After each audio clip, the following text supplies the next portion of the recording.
Well, so what happens with Abraham? Well, he's at home, and these angels show up. Now, we don't know whether they're angels or men precisely because, well, as this part of the story reads, as the Lord appeared to him in the plains of Mamre, and he sat in the tent door in the heat of the day.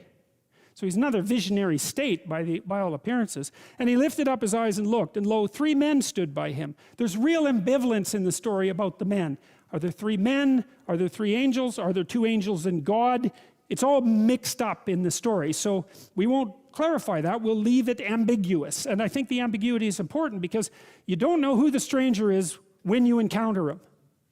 And it depends on whether you're thinking about it in the normative manner or if you're thinking about it in the transcendent manner. Because with each person that you meet, well, they're just a person. That's one way of thinking about it. And then they're the person that you know, or they're the person as they choose to reveal themselves to you, and people keep themselves shielded. But then they're also something of great metaphysical potential, right? And you might say, well, do you believe that? And I would say, well, yes, you believe it because you expect a lot from people, generally speaking, and are not happy if they betray you. But more importantly, our entire culture is predicated on the idea that each person has an indefinite intrinsic worth. And I'm not talking about self-esteem. I'm talking about something like what would you say it? The implicit presupposition in our legal structure that no matter who you are, even if you're a murderer, even if you're a condemned murderer, that there's something about you that's of transcendent value that has to be respected by the law and by other people, right? And so that's a remark. And you might say, well, you know, do I believe that? And the answer to that is, well, you act it out because you follow the law. And it's not an easy thing to pull out of the law. It's kind of the idea that you have intrinsic natural rights. And you don't pull that out of our law, man, without having the whole thing fall down.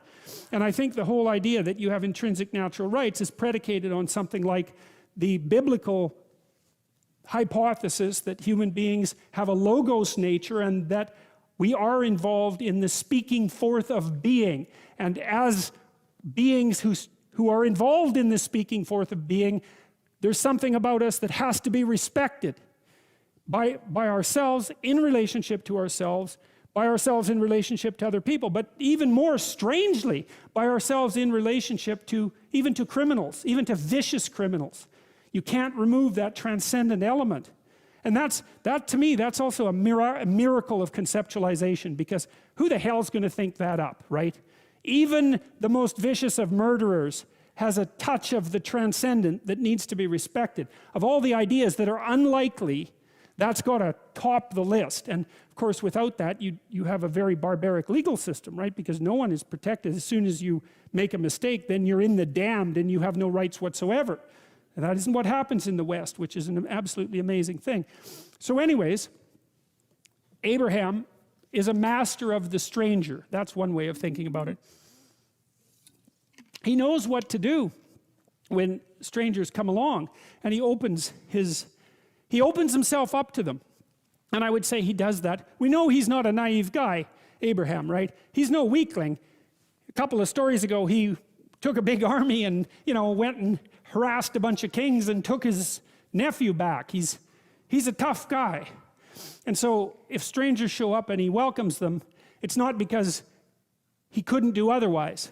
He could certainly do otherwise. And it's not because he isn't aware of what people can be like. He's perfectly aware of what people can be like, but he determines to take a particular attitude towards them, and that is to welcome them. And why would you do that? And I think the answer to that is you hold out your hand in trust to someone and you evoke the best from them if that's there to be given. So it's an act of courage. It's like, it isn't me meeting you exactly. Not exactly. It's more like the transcendent part of me making a gesture that allows the transcendent part of you to step forward. And that happens all the time. It happens all the time in normative discourse. You know this perfectly well, because sometimes you can have a real casual conversation with someone that just goes nowhere, right? It's just shallow as can be. Or now and then you can actually make contact with someone, right? And you're both, I would say, enlightened and ennobled by the conversation. And that's we would call that a deep conversation for some reason, because we made a deep connection. whatever that means. It means, well, it certainly means that it's not shallow. We're not sure about what these metaphor means, but it means that it reaches deep inside of you. It's something like that. You make direct person-to-person contact. And those sorts of conversations are replenishing. That's the right way to think about it. They genuinely are. And I think that's because they provide you with that bread that's not material bread. And that's the information that you need to thrive and to put yourself together. And so it does matter how you meet someone, and it does matter how you treat them when you first meet them. And it's amazing. I've learned to do this, at least in partly because I'm a clinical psychologist. I've learned how to talk to people very rapidly. And I have the most amazing adventures with people in cabs and when I travel, because I'll talk to them directly right away. And they'll tell me the wildest stories and show me the craziest things because I'm actually interested in what they have to say. And I'm not afraid. Well, I'm somewhat afraid, but I'm not sufficiently afraid to have that stop me. And I'm acting on the presupposition that the person has something of great interest to reveal. And that's a very useful thing to know too, because one of the things that's really cool about people, and you really learn this as a clinical psychologist, is that if you can get people talking, they're so damn interesting you can hardly stand it. You know, because they have these idiosyncratic experiences that are only theirs, right? They're only theirs personally. No one else could tell the story, and that's the kind of stories that you want to hear. And when they tell you those stories, you learn something you didn't know.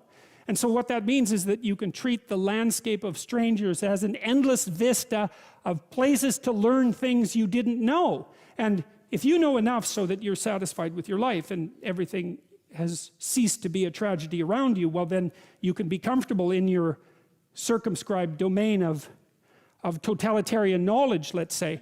But if your life is insufficient and you're suffering more than you want to and everything isn't what it should be, then you need to look where you haven't looked for what you don't have. And then you can look outside beyond you, and then you can make friends with what you don't understand. And that's a huge part of what this story is about. Because what happens is that Abraham welcomes the men, God, angels, and treats them very well, and reaps a tremendous benefit as a consequence. And then, well, then the story reverses, and we end up in Sodom and Gomorrah, where the same angels sojourn, and they're treated terribly, and all hell breaks loose. And so that's what the story's about. It's fundamental. Now there's a sexual impropriety thing going on that I'm also going to delve into, but I don't think that's the critical issue in the story. The critical issue in the story is, how do you act in the face of the stranger?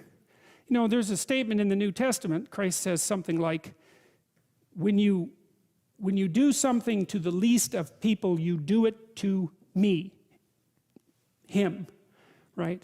And that's a very difficult statement to understand too, but it's something like, it's something reminiscent of the requirement to keep the idea of the transcendent reality of the person in mind at the same time you keep their proximal reality in mind. To have your mind in two places at the same time when you're talking to people.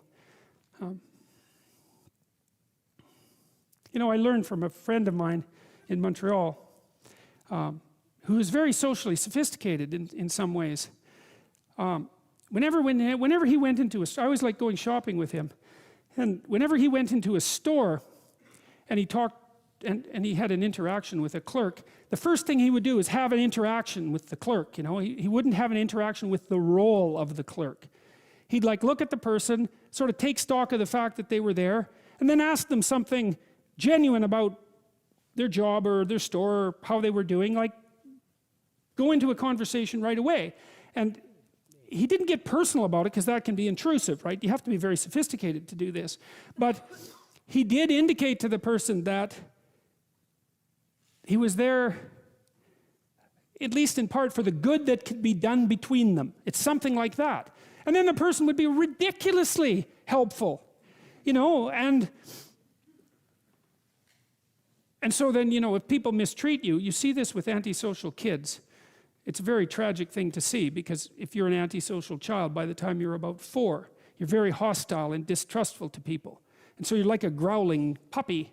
And if you're a growling puppy, you tend not to get petted, you're more likely to get kicked. And if you're a growling puppy and you get kicked, then you have even more reason to growl. And that's sort of the story of antisocial kids. If they're not well socialized by the time they're 4, and they're more on the aggressive side, then they alienate themselves from the community, and all they get is rejection. Well, and then they look at the rejection and they think, well, to hell with humanity, you know? And no wonder they think that. But the part of the catastrophe is that they get what they evoke. And I'm not saying it's their fault precisely, but it doesn't matter. That's still what happens. And so you might ask yourself, if you're not getting from people what you need, there is some possibility that you're not approaching, especially if this happens to you repeatedly across people. And this is a virtual certainty. If it happens to you repeatedly across people, especially if you have the same bad experience with people, it's not them, it's you. I would say 3 is the limit. If something happens to you once, you write it off. If it happens to you twice, it's like you open your eyes, but you write it off. But if it happens to you 3 times, it's probably you. Or it's the rest of the world. Better it's you, because you're not going to change the rest of the world.